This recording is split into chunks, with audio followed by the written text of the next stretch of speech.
Саламатсыздар ма оқушылар? Көңіл күйіміз қалай? Бүгінгі көңіл күйіміз жақсы болса, онда сабағымызды бастаймыз. Бүгінгі біздің өтетін сабағымыз роботпен алғашқы танысу. Бүгінгі біздің үйренетініміз білім беру роботымен танысу, моделін жинау. Жалпы оқушылар, мен робот деген кезде көз алдарыңа не елестеді? Жалпы сендер роботты көргенсіңдер ма? Қай жерден көрдіңдер? Кәне бірге ойланайықшы оқушылар. Жарайсыңдар. Біз теледидардан, кино көргенде, мультфильм көргенде роботты көрдік оқушылар. Олай болса, мына жердегі экранға қарайықшы оқушылар. Бұл жерде не бейнеленген екен? Міне оқушылар, мынау робот, осындай роботты көргенбіз бе? Әрине біз оқулықтағы суреттерден, кітаптағы суреттерден көргенбіз, және теледидардан, кино көргенде, мультфильм көргенде көргенбіз. Сонымен бірге әртүрлі робот ойыншықтар да бар екен оқушылар. Жалпы оқушылар, біз бір сәтке ойланайықшы, робот ол тек қана жаңағы көрген суретіміздегі робот емес.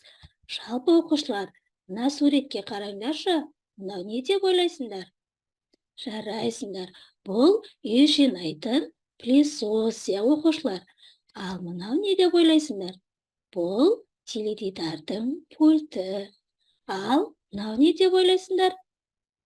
Жарайсыңдар, бұл кір жуатын автомат машина, Ал енді оқушылар, бұлардың барлығы біздің үйімізде бар ма?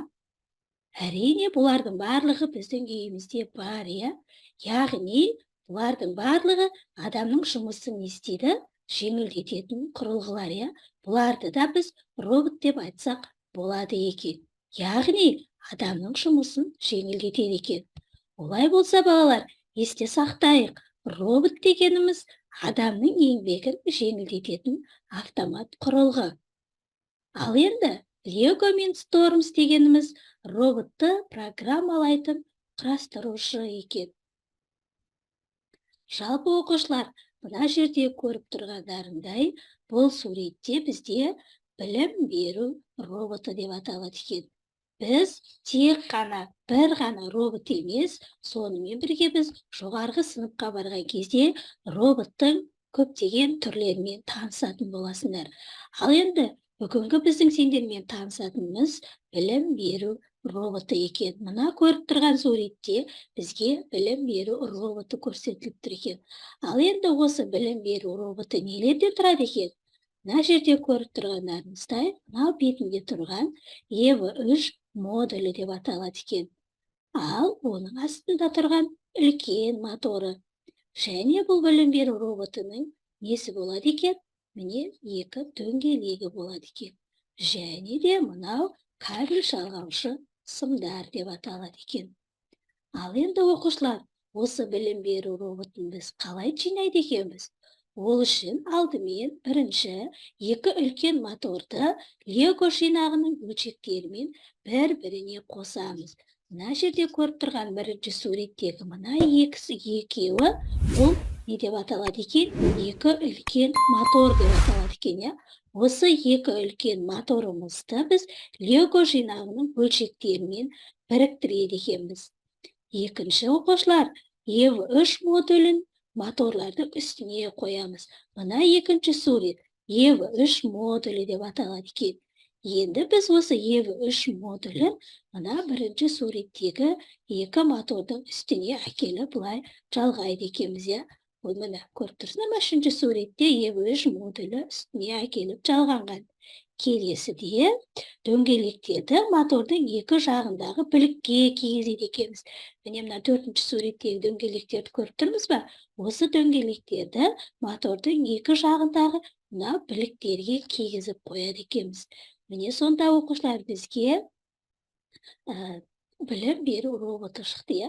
Енді қарасаңдар, осы жерде модуль мен моторды кабельдер арқылы байланыстырады екенбіз. Мына жердегі шығып тұрған кабель, ол бізде мына модуль мен мотор тұр, иә. Мынау моторымыз, мына жерде EV3 модуліміз. Осы EV3 модулі мен моторды кабельдер арқылы бір-бірімен не істейді екенбіз, байланыстырады екенбіз. Жақсы. Енді балалар, мына суретке қараңдаршы. Мына суреттегі роботтар неге ұқсайды? Әртүрлі роботтар бар екен, иә. Жаңағы біз бірінші суретте көріп кеткен адамға ұқсайтын роботтар, иә. Ал енді мына жерде одан да басқа көптеген нелер бар екен, роботтардың түрлері бар екен, иә, оқушылар. Жалпы робот бізге не үшін қажет? Қалай ойлайсыңдар, оқушылар? Робот бізге не үшін қажет екен? Жарайсыңдар, оқушылар. Робот бізге адамның жұмысын жеңілдету үшін, адамның жасай алмаған қиын жұмыстарды жасау үшін бізге керек екен, иә. Оны біз әртүрлі етіп, мына білім беру роботының конструкторын әртүрлі роботтарды былай құрастырып шығарады екенбіз. Ал енді оқушылар, зертте дейді. Дәптерді ашып, 44-ші беттегі зертте деген тапсырманы қараймыз. Осы жерде бізге мына құрылғы қалай аталады? Бізге мынандай сурет беріліпті, оқушылар. Қане ойланайықшы, біз алдыңғы сабақтарда не түсіндірдім? Мына құрылғы қалай аталады? Жарайсыңдар, оқушылар. Яғни осы жауаптарымызды дәптерге жазамыз. Бұл білім беру роботы деп аталады екен, оқушылар. Осы білім беру роботын құрастыруға бізге қандай бөлшектер қажет болды? Біз жаңа алдыңғы суретте көрсеттік, осы білім беру роботын құрастырып шығу үшін бізге қандай бөлшектер қажет болды? Бізге, жарайсыздар оқушылар, 2 үлкен мотор қажет болды. Және не қажет болды? Дөңгелектер қажет болды. Және модуль мен моторды кабельдер арқылы бір-бірімен естеп шықтық, байланыстырып шықтық, оқушылар. Жарайсыңдар. Олай болса, оқушылар, дәптерімізге осы 44-ші беттегі зертте деген бөлімдегі осы тапсырманы біз дәптерімізге естеміз, жазып шығамыз. Олай болса, оқушылар, бүгінгі сабағымыз аяқталды. Сау болыңдар.